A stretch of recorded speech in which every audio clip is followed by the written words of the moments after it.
오늘은 우리 민수기 19장 말씀으로 정결케 하는 물이라는 제목으로 함께 말씀을 나누겠습니다. 광야 여정에서 이스라엘 백성들에게 가장 중요한 것 중에 하나는 마시는 물이었을 겁니다. 그런데 하나님께서는 이 마시는 물도 중요했지만 그보다 먼저 준비시키는 물이 있었습니다. 그것은 바로 죄를 씻는 정결케 하는 물이었습니다. 오늘 본문에는 이 정결케 하는 물을 어떻게 만드는지 그 제조 절차에 대해서 소개하고 있습니다. 먼저 그 부분을 한번 살펴보겠습니다. 제일 먼저 최상의 붉은 암송아지를 고르게 합니다. 우리 2절 말씀을 보시면은 그 암송아지는 온전하여 흠이 없고 아직 멍에 매지 아니한 붉은 암송아지라고 합니다.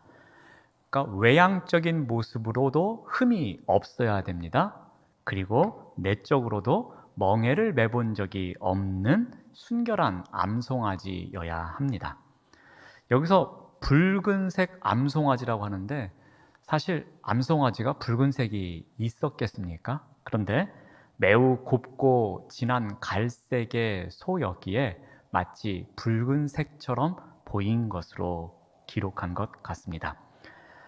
이런 붉은 암송아지를 이제 누구에게 가지고 오게 합니까? 제사장 엘르아살에게 넘겨줍니다. 우리 3절 말씀을 보시면은 너는 그것을 제사장 엘르아살에게 줄 것이요 그는 그것을 진영 밖으로 끌어내어서 자기 목전에서 잡게 할 것이며, 그러니까 붉은 암송아지를 어떻게 할 것인지 그것을 책임지는 사람이 바로 제사장 엘르아살이었습니다.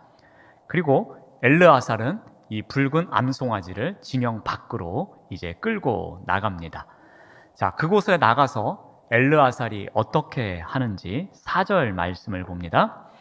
제사장 엘르아살은 손가락에 그 피를 찍고 그 피를 회막 앞을 향하여 7번 뿌린다라고 합니다.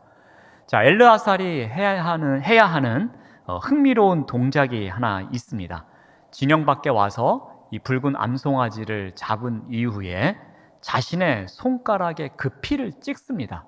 그리고 회막 앞을 향해서 7번 뿌립니다. 자, 이 피를 뿌리는 목적이나 효능이 과연 무엇이었을까요? 자, 손가락에 피를 찍어서 이 7번 흩뿌리는 동작은 이 속죄제에 있어서 가장 특징적인 동작입니다.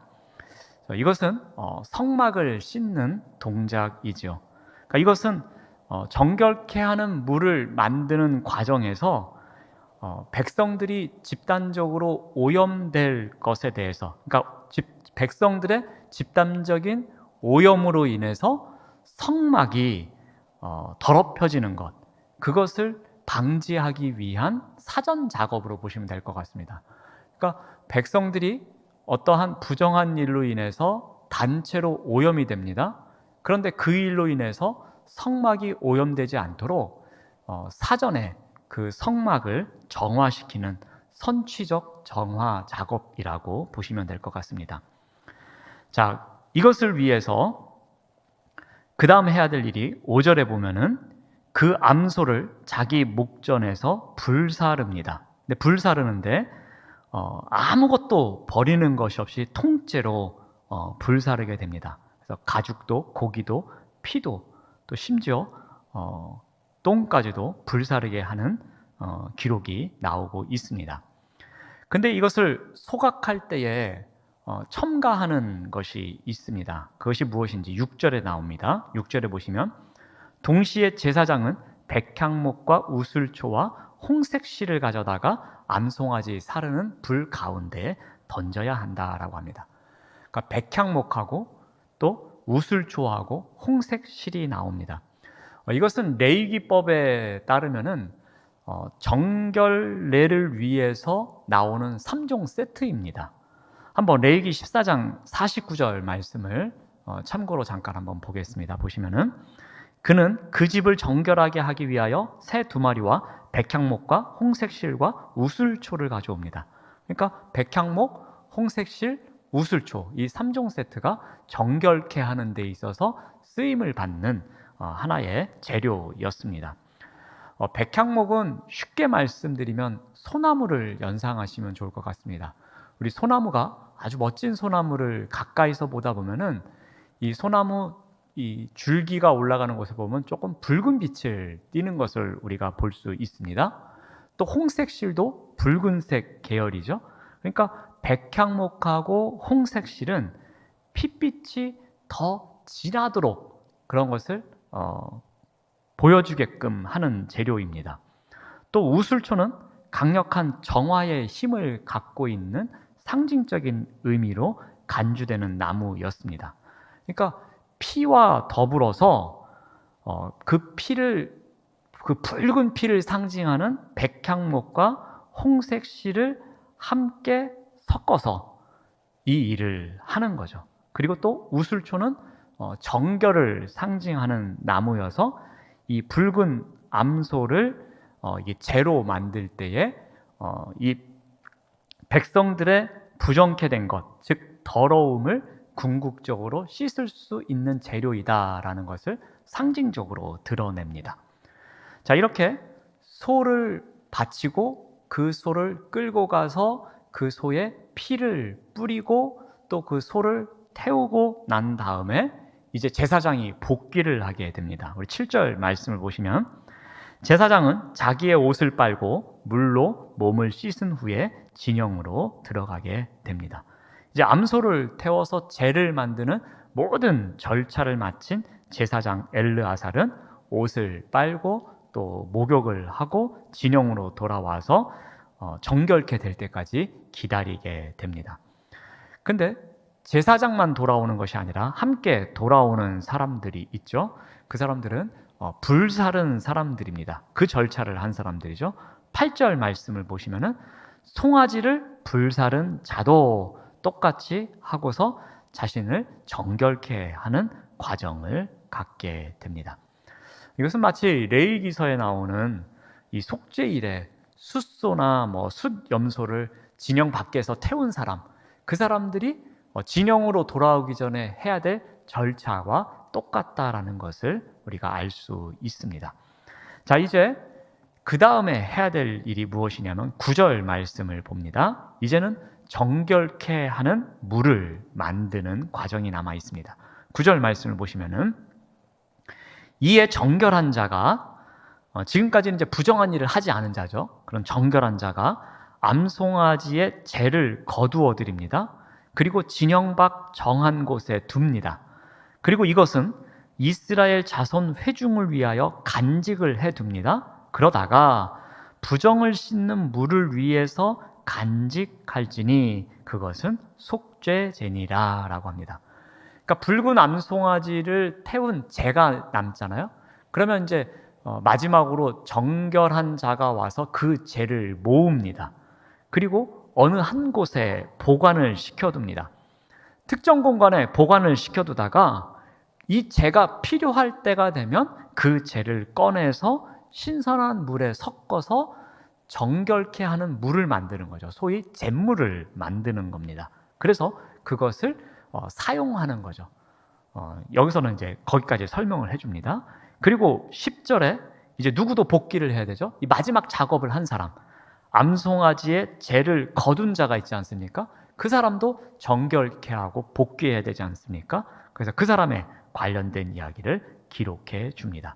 그러니까 암소를 잡은 사람, 또 암소를 소각한 사람, 그리고 그 재를 거두어서 재를 보관해야 될 장소에 보관한 사람, 그런 사람들이 각기 정결례를 통해서 진영으로 돌아오는 장면입니다.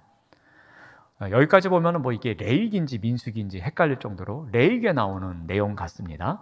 자, 그러면 이제 그 다음에 나오는 내용은 무엇인가 하면 이 정결케 하는 물을 어떻게 사용하느냐, 어디에 사용하느냐에 대해서 그 이야기를 해줍니다. 이제 19장 11절로 가봅니다. 보시면 사람의 시체를 만진 자는 이래 동안 부정하다라는 거예요. 그러니까 시체와 관련된 사람들, 그런 사람들은 부정케 되는 것이니 이 부정케 되는 사람이 정결하게 할 때에 정결케 하는 물을 사용해야 한다라고 이야기를 해줍니다. 자, 어떻게 절차를 밟느냐? 12절 말씀을 보시면은 셋째 날과 일곱째 날에 잿물로 자신을 정결케 해야 한다라고 합니다. 그리하면 정하려니와 셋째 날과 일곱째 날에 자신을 정결하게 하지 아니하면 그냥 부정한 자다라고 말합니다. 즉 셋째 날이나 일곱째 날에 앞에서 준비해 놓은 그 재를 보관하는 장소, 그 장소에 있는 재를 이용해서 잿물을 만들어서 이 셋째 날과 일곱째 날에 정결케 한다라고 합니다. 그런데 이 절차를 거치지 않는 자는 어떠하다고 합니까? 부정하다고 하죠. 그래서 13절에도 이렇게 이야기를 합니다. 누구든지 죽은 사람의 시체를 만지고 자신을 정결하게 하지 아니하는 자는 여호와의 성막을 더럽힘이라. 그가 이스라엘에서 끊어질 것은 정결하게 하는 물을 그에게 뿌리지 아니하므로 깨끗하게 되지 못하고 그 부정함이 그대로 있음이라라는 거예요. 그러니까 만일 시체와 접촉을 했습니다. 그런데 이 잿물을 이용해서 자신을 정결케 하는 일을 하지 않았어요. 그럼 그러한 자는 부정하다라는 거예요. 근데 그 부정으로 인해서 무슨 일이 생기느냐? 여호와의 성막이 더럽혀진다라는 거예요. 그래서 어떻게 했습니까? 그 이전에 제사장이 여호와의 성막을 향하여서 손끝에 피를 묻혀서 7번 뿌리는 일을 했죠. 혹이라도 이렇게 부정하게 된 자 때문에 여호와의 성막이 부정해지는 일을 방지하기 위해서 그렇게 했던 것입니다. 이 더럽힌 결과는 무슨 일이 된다라고 합니까? 이스라엘에서 끊어지게 되는 제명을 당하는 형벌을 당할 것이다 라고 말합니다.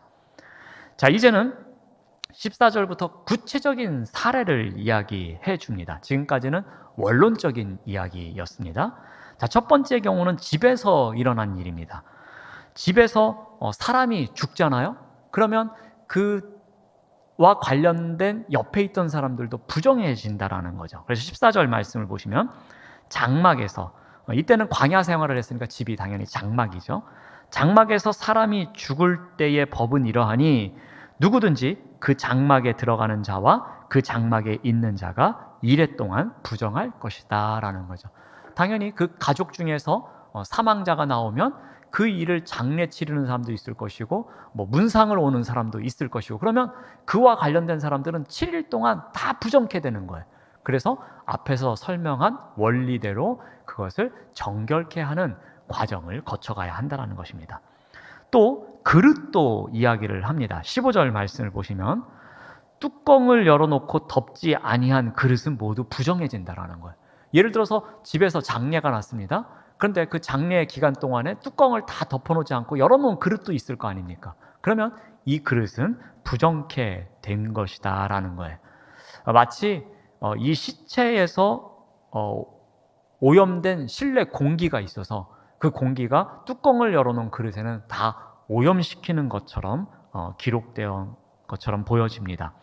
아마도 이 용기들은 주로 진흙 제품이었기 때문에 이 진흙 제품으로 만들어진 질그릇들이 부정을 흡수한다라고 생각했던 것 같습니다. 아무튼 그 시체가 있었던 그 장소에 놓여 있었던 그릇 또한 부정하다라고 해서 그 부정을 정결케 하는 일을 했습니다. 또 집단으로 부정해지는 경우가 있습니다. 우리 16절 말씀 보시면 누구든지 들에서 칼에 죽은 자나 시체나 사람의 뼈나 무덤을 만졌으면 이래 동안 부정해진다라고 이야기를 합니다. 그러니까 장례가 발생하잖아요. 그러면 많은 사람들이 문상을 오게 되잖아요. 그러다 보면 집단으로 부정해지는 경우가 있었을 것입니다. 또 전쟁이 일어나서 서로 죽고 죽이는 가운데에서 그 들판에 시체가 여러 구 널브러지게 되잖아요. 그러면 그곳에 있었던 사람들은 부정하게 되는 것입니다. 그러면 그 사람들은 진영 밖으로 나가서 또 정결케 하는 과정을 거쳤던 겁니다.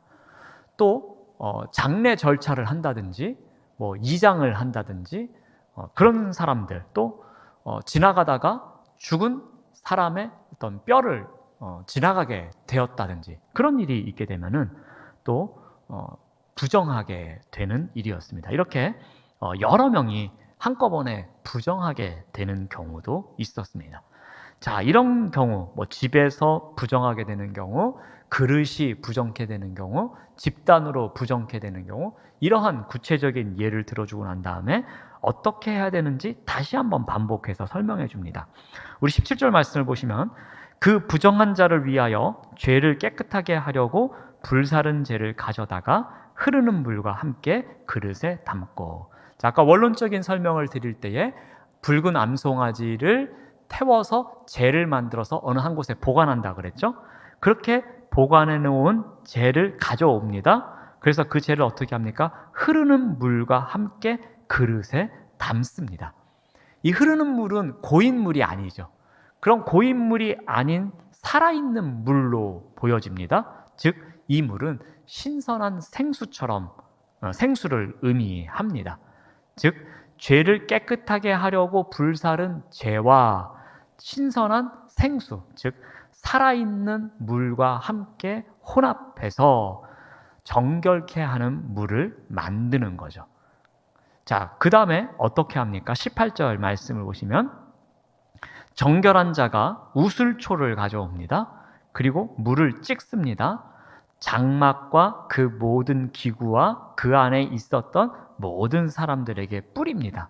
또 뼈나 죽임을 당한 자나 시체나 무덤을 만진 자에게 뿌립니다. 즉, 조금 전에 예를 든 구체적인 사례에 해당되는 장막 안에 있었던 사람들, 그리고 장막 안에 있었던 뚜껑이 열려있는 그릇, 그리고 뼈나 죽임을 당한 자나 시체나 무덤으로 인해서 부정케 된 사람들, 그 사람들에게 이 우슬초를 가져다가 그 물을 찍어서 뿌려서 정결케 하는 일을 한다라는 것입니다.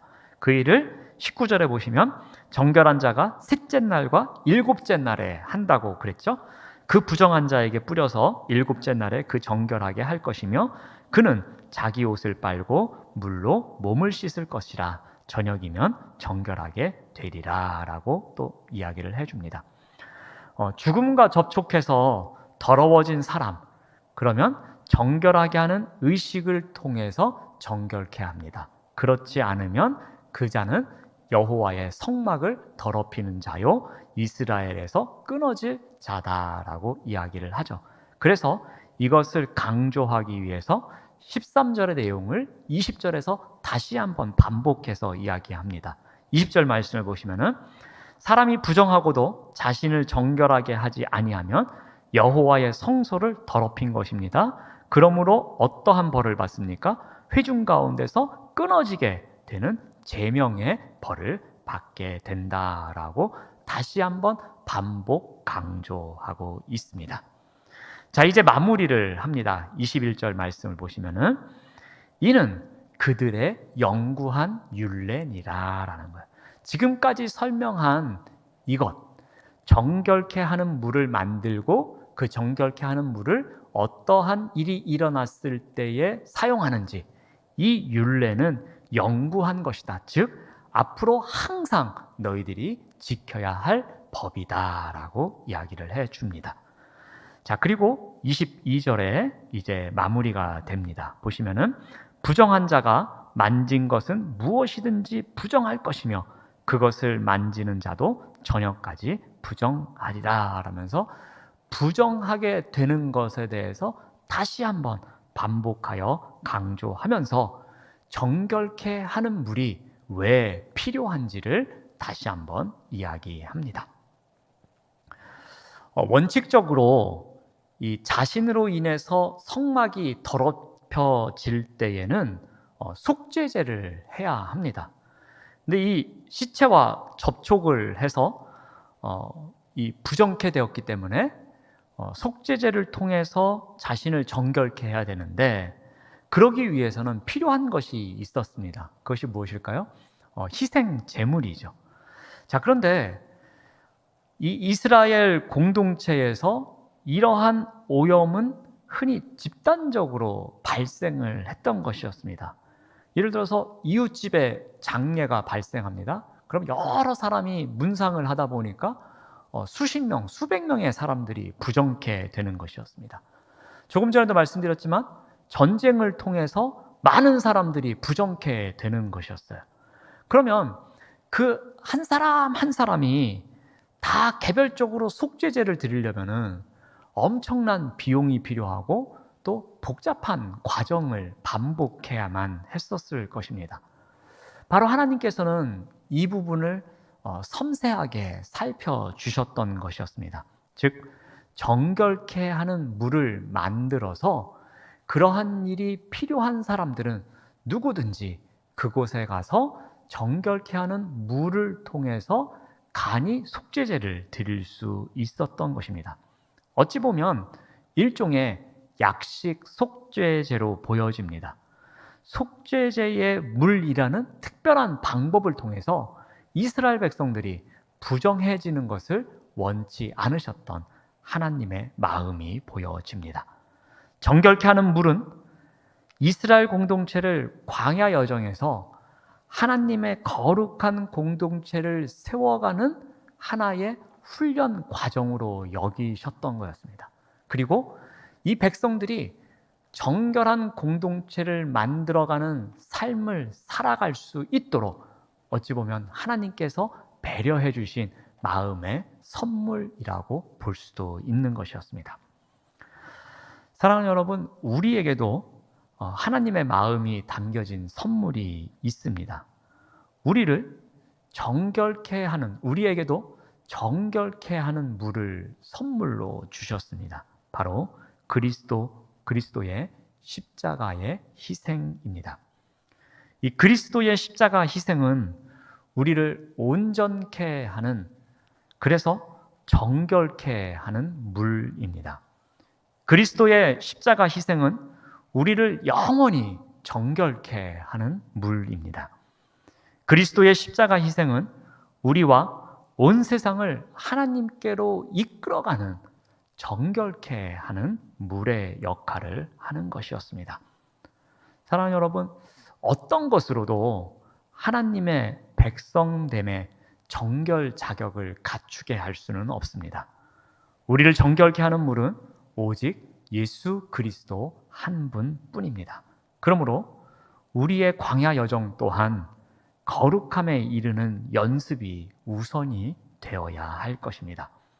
거룩함에 이르는 중요한 연습 가운데 하나는 우리가 어디에 있든지 무엇을 하든지 그리스도의 십자가 희생을 우선순위로 놓고 묵상하고 실천하는 삶이어야 할 것입니다. 이스라엘 백성들은 하나님을 안 믿었던 것이 아니었습니다. 분명히 그들은 하나님을 믿었습니다. 그런데 하나님만 믿은 것이 아니었습니다. 그들은 하나님을 섬기면서도 하나님 이외의 것을 똑같이 섬기는 것이 문제였습니다. 어찌 보면 오늘날 우리의 문제도 하나님을 안 믿는 것은 아닙니다. 우리의 문제는 하나님과 하나님 이외의 것을 적당히 섞어서 믿는 데 있는 것 같습니다.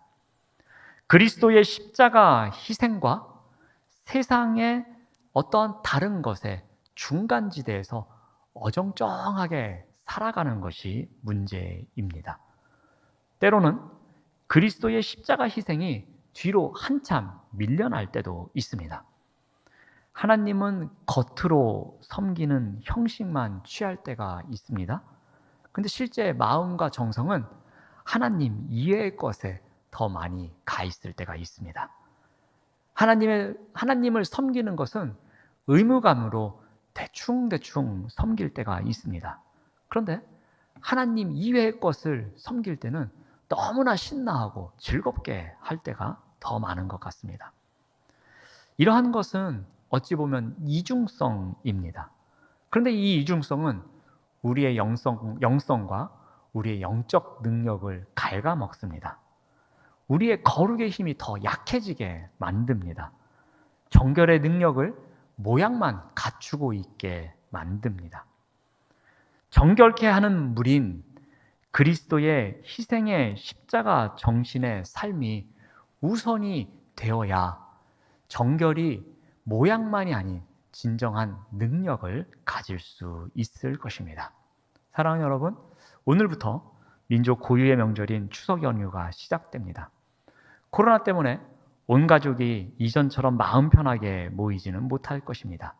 그렇지만 몇 사람이 모이든 어떠한 방식으로 함께 하든지 간에 우리가 함께 모이는 그 시간에 그리스도의 십자가의 희생의 정신을 전하기 가장 좋은 골든 타임이라고 한번 생각해 보시면 좋을 것 같습니다.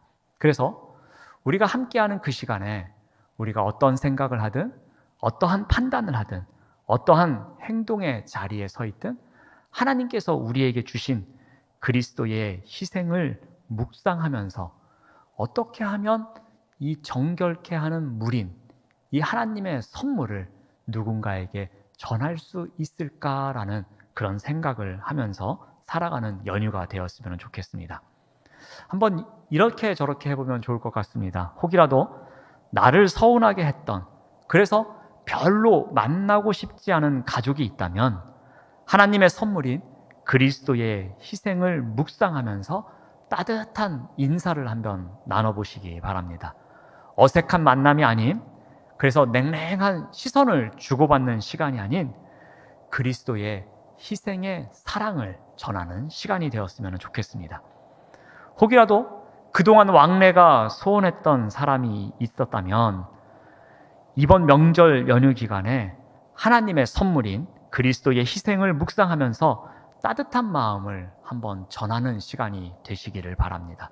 내가 먼저 그 그리스도의 사랑의 정신을 전하는 시간이 되시기를 바랍니다. 언제나 사랑을 받는 것에만 익숙했다면 이번 명절 연휴 기간에는 하나님의 선물인 그리스도의 희생을 묵상하면서 의미 있는 사랑을 먼저 나누는 기회를 만들어 보시면 좋을 것 같습니다. 이왕이면 아낌없는 사랑을 나누시길 바랍니다.